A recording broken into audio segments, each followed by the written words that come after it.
Hello everyone, जय श्री कृष्णा। कैसे हैं आप सब? उम्मीद करती हूँ आप सब अच्छे होंगे और स्वस्थ होंगे। आपके अपने चैनल यशोदा फैमिली में आपका फिर से एक बार स्वागत है। आज इस वीडियो में हम आपके साथ शेयर करने वाले हैं करवा चौथ पे चंद्रमा पूजन के लिए हमें कौन कौन सी पूजन सामग्री की आवश्यकता होती है। साथ में हम आपको ये भी बताने वाले हैं कि चंद्रमा पूजन कैसे किया जाता है, मतलब कि चांद की पूजा हमें कैसे करनी चाहिए, अर्घ कैसे देना चाहिए, अर्घ देते वक्त क्या बोलना चाहिए, भोग कैसे लगाना चाहिए चांद को। संपूर्ण विधि चंद्रमा पूजन की इस वीडियो, दोनों ही वीडियो आपको इसी एक वीडियो में मिलेंगी, चंद्रमा पूजन की और चंद्रमा सामग्री की, मतलब चंद्रमा पूजन सामग्री की।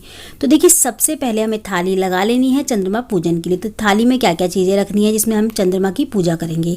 तो देखिए, हमें चाहिए एक मिट्टी का दीपक। हमें मिट्टी का ही दीपक लेना है, घर में यूज करने वाले दीपक नहीं लेने। चीज़ का आपको ध्यान रखना है क्योंकि बाद में इसको यूज नहीं करते।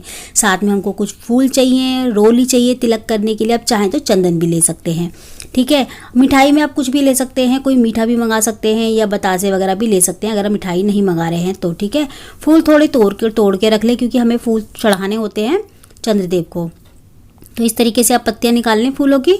और मोली चाहिए हमको, माचिस चाहिए दिया जलाने के लिए, क्योंकि छत पे जाके ही हम दिया जलाते हैं, नीचे से जला के नहीं लेके जाते, ठीक है। तो यहाँ पे हमको चाहिए थोड़े से अक्षत। तो अक्षत ये कौन से वाले चाहिए हमको? देखिए, अक्षत हमको चाहिए वो वाले चाहिए होते हैं अक्षत जब हम कथा सुनते हैं ना करवा चौथ पे 4 बजे 3 बजे, जो भी आप कथा सुनते हो, 3 से 4 के बीच में जो हमारी कथा होती है करवा चौथ की, वो कथा सुनते हैं। गणेश जी की कथा सुनते हैं। इन दोनों को जब कथा सुनते हैं ना, दोनों कथा जब हम ये हाथ में लेते हैं चावल, तो वो वाले चावल हमको चाहिए होते हैं यहाँ पे चंद्रमा की पूजा के लिए। साथ में हमको चाहिए करवा जल का, जो हम पूजा के समय लेते हैं जल का करवा, हमको वो चाहिए होता है। ये इसमें जल होता है। देखिए, 2 करवे लेते हैं। बहुत सारे लोग ड्राई फ्रूट्स का भी लेते हैं, जल का भी लेते हैं। तो हम दोनों करवे जल के लेते हैं, ठीक है। एक अलग से जो ड्राई फ्रूट का करवा होता है वो हमारी सासू माँ के लिए उनको बायने के साथ जाता है, ठीक है।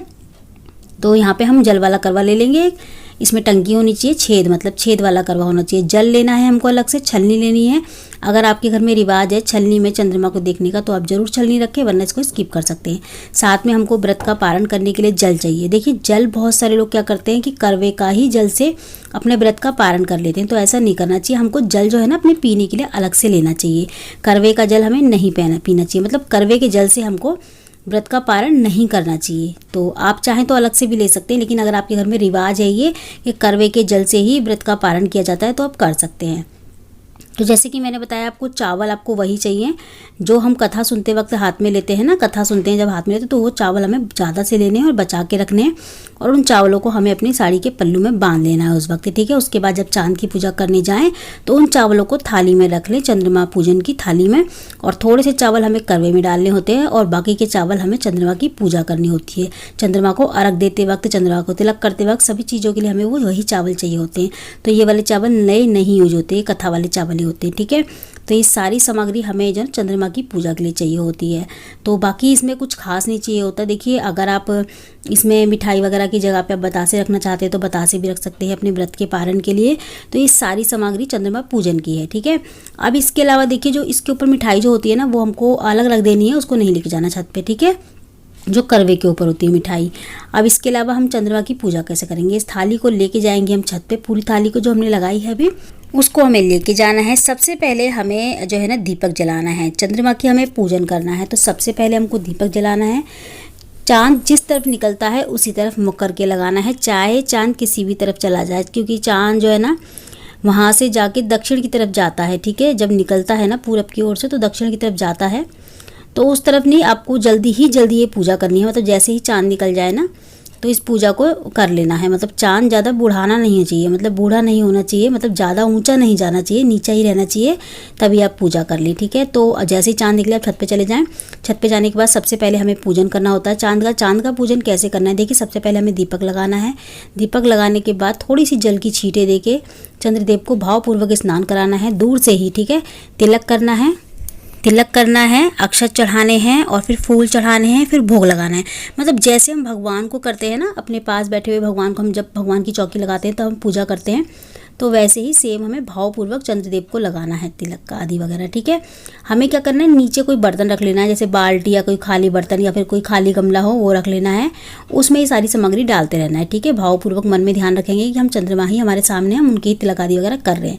इस तरीके पूजा होने के बाद फिर हम देंगे अर्घ। तो आप देखिए हमको जो हम करवा लेके आए हैं ना, जिसमें हमने चौकी पे पूजा की थी करवे की, जल वाले करवे की, वही करवे से हमको अर्घ देना होता है।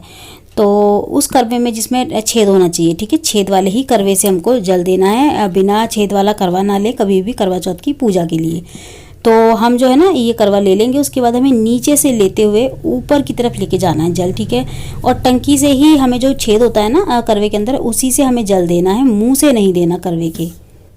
अर्घ देते हुए आप कोई भी मंत्र बोल सकते हैं, जो भी आपको मंत्र आता हो। और अर्घ देते वक्त हमको 3 परिक्रमा भी लेनी होती हैं। पहली बार अर्घ दें, उसके बाद थोड़ा सा मतलब पूरा जल नहीं डालें, थोड़ा सा डाल दें, फिर एक परिक्रमा ले लें गोल गोल, उसके बाद फिर जल डालें, फिर एक परिक्रमा ले लें, फिर जल डालें, फिर एक परिक्रमा ले लें। 3 परिक्रमा इस तरह लेते हुए जब आप तीसरी परिक्रमा ले लेना तो उसके बाद आपको पूरा जल जो है ना अर्घ दे देना है, पूरा जल का अर्घ दे देना है चंद्रमा को। उसके बाद अर्घ देने के बाद उसके बाद हम करेंगे अब छलनी में दर्शन चंद्रमा के। अर्घ देने के बाद छलनी में दर्शन करेंगे। अगर आप छलनी में दर्शन करते हैं तो कर सकते हैं, वरना आप इसको स्किप कर सकते हैं, ठीक है। तो यहाँ पे हमें छलनी में वही दिया रखना है जिससे हमने पूजन किया था चंद्रमा का। तो हमने चंद्रमा के दर्शन करते हुए सीधा फिर हम करेंगे अपने पतिदेव के दर्शन उसी छलनी से। छलनी को रखना नहीं है, दिए को रखना नहीं है, सीधा चंद्रमा के दर्शन करके उसी छलनी को ले जाएंगे हम अपने, जहाँ पे हमारे पति हैं, मतलब पति को भी वहीं पे खड़ा कर लेना है और फिर उनके दर्शन भी कर लेंगे। उनके दर्शन करने के बाद फिर हमें छलनी और दिए को रख देना है। फिर अपने पति को तिलक करना है, अक्षत लगाने हैं माथे पे। उसके बाद हमको उनको जो है ना मिठाई खिलानी है, हाथ में मोली बांधनी है, ठीक है। ये 3 काम करने हैं और उनका फिर बाद में लास्ट में आशीर्वाद लेना है। पहले तिलक करना है पति को, फिर जो है ना अक्षत लगाने हैं थोड़े से तिलक पे। उसके बाद फिर आपको कुछ मीठा खिलाना है उनको, ठीक है। मीठा खिलाने के बाद उनके हाथों में मोली बांधें। मोली रक्षा सूत्र के तौर पे बांधी जाती है करवा चौथ पे, ठीक है। तो आप इसको बांध सकते हैं, इसको कोई भी बांध सकता है, ऐसा नहीं है कि हमारे घर में नहीं होता हम नहीं बांध सकते। तो ये रक्षा सूत्र है, इसको आप अपने पति के हाथ में बांध सकते हैं करवा चौथ वाले दिन। तो इसको बांधने के बाद अपने पति के आशीर्वाद ले लें। आशीर्वाद लेने के बाद उनके हाथों से अपना व्रत का पारण करें। पहले कुछ मिठाई का मतलब पहले थोड़ा सा मीठा खा लें। मीठा खाने के बाद आप जो है ना फिर जल पी सकते हैं अपने पति के हाथों से। जल पीने के बाद उसके बाद फिर आप जो भी आपने घर में अपने बनाया हो वो आप अपना खा सकते हैं, ठीक है। खाना वगैरह खा लेते हैं उसके बाद। तो आज की वीडियो में इतना ही, मिलती हूँ मैं अगली वीडियो में। जब तक के लिए जय श्री कृष्ण।